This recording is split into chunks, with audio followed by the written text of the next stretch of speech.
بسم اللہ الرحمن الرحیم۔ السلام علیکم۔ ویوز میٹر کی اس ویڈیو میں آپ کو 10 بڑی خبروں سے آگاہ کرنا ہے۔ آج کی پہلی خبر ایک بڑی ڈیولپمنٹ ہے۔ ایران کی انقلابی فورس کے کرنل حسن سیاد خدائی کو تہران میں موٹر سائیکل سواروں نے گولیاں مار کر شہید کر دیا، جس پر ایران نے بدلہ لینے کا اعلان کر دیا ہے۔ ایران کے صدر نے کہا ہے کہ شہید سیاد کے خون کا انتقام حتمی ہے، جبکہ پاسداران انقلاب نے اس کا الزام اسرائیل اور امریکہ پر عائد کیا ہے۔ اس حوالے سے کل کی ویڈیو میں ہم نے آپ کو بتایا تھا کہ پاسداران انقلاب کے ترجمان نے اس تشویش کا اظہار کیا کہ اسرائیلی ایران کے قریب بیسز تیار کر رہے ہیں، جس کا مقصد جاسوسی اور فورس کو ٹارگٹ کرنا ہے۔ آگے بڑھتے ہیں دوسری خبر کی جانب۔ ایران کی انٹیلیجنس منسٹری اور سیکیورٹی فورسز نے ایک بہت بڑا نیٹ ورک پکڑ لیا ہے، جس کا تعلق اسرائیل کی خفیہ ایجنسی موساد سے بتایا جا رہا ہے۔ یہ گروہ ملک مخالف سرگرمیوں اور خفیہ معلومات تک رسائی حاصل کرنا چاہتا تھا۔ اس حوالے سے ابھی زیادہ معلومات سامنے نہیں آ سکیں۔ شامل کرتے ہیں تیسری خبر۔ اسرائیل نے اپنی تمام ایمبیسیز کو ہائی الرٹ کر دیا ہے۔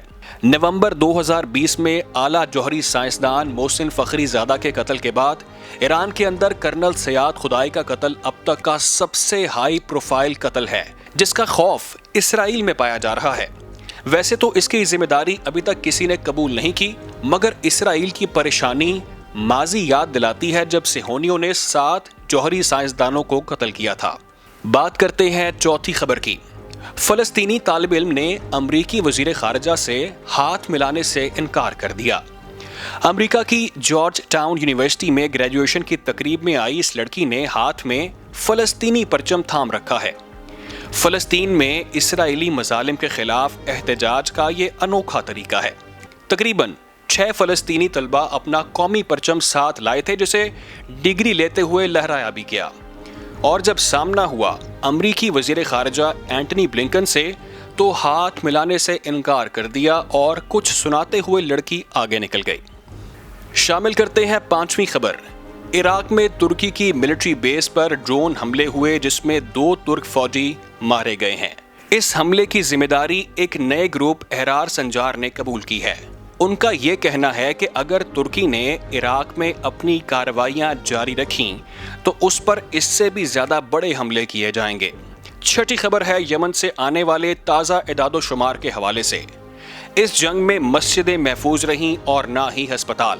انسانی حقوق و ترقی کے مرکز کے مطابق 2006 سے اب تک 46,374 افراد نشانہ بن چکے ہیں، جن میں سے 17,775 افراد شہید اور 28,599 افراد زخمی ہوئے ہیں، جبکہ 4,028 بچے شہید اور 4,595 بچے زخمی ہو چکے ہیں۔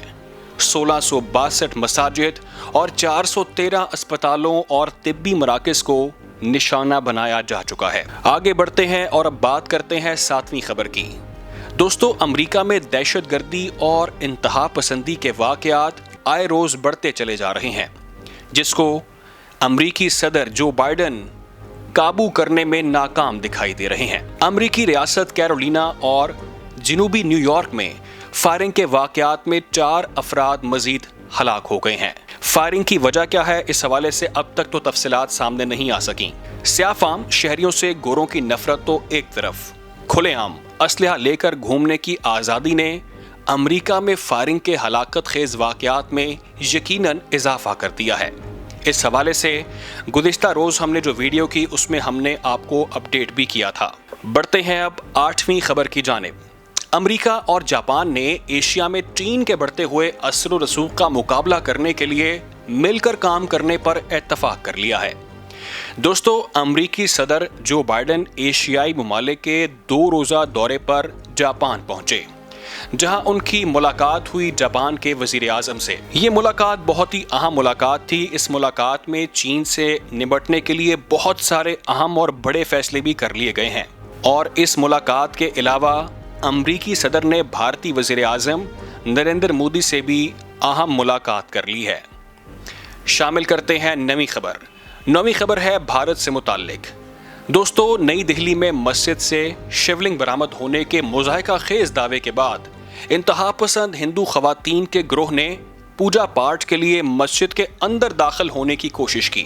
مسجد میں انتہا پسند ہندوؤں نے ہندو مذہبی علامت شیو لنگ کی برآمدگی کا بھونڈا دعویٰ کر کے عدالت کے ذریعے وضو خانہ سیل کروا دیا تھا۔ عدالت کا حکم تھا وضو خانے میں کسی کو بھی جانے کی اجازت نہیں دی جائے گی، جبکہ نمازیوں کو بھی ایک خاص احاطے تک محدود کر دیا گیا تھا۔ اب شامل کرتے ہیں 10ویں اور آخری خبر۔ عرب ممالک میں سائبر کرائم قوانین کے ذریعے مخالفین کو ہدف بنانے کا سلسلہ اب بھی جاری ہے۔ سائبر حملے پوری دنیا کی حکومتوں، لوگوں اور اداروں کے لیے اب خطرہ بن چکے ہیں۔ کچھ عرب ممالک میں حکومتیں اختلاف رائے کو دبانے اور آزادی اظہار رائے کو روکنے کے لیے ان قوانین کا تیزی سے غلط استعمال بھی کر رہی ہیں۔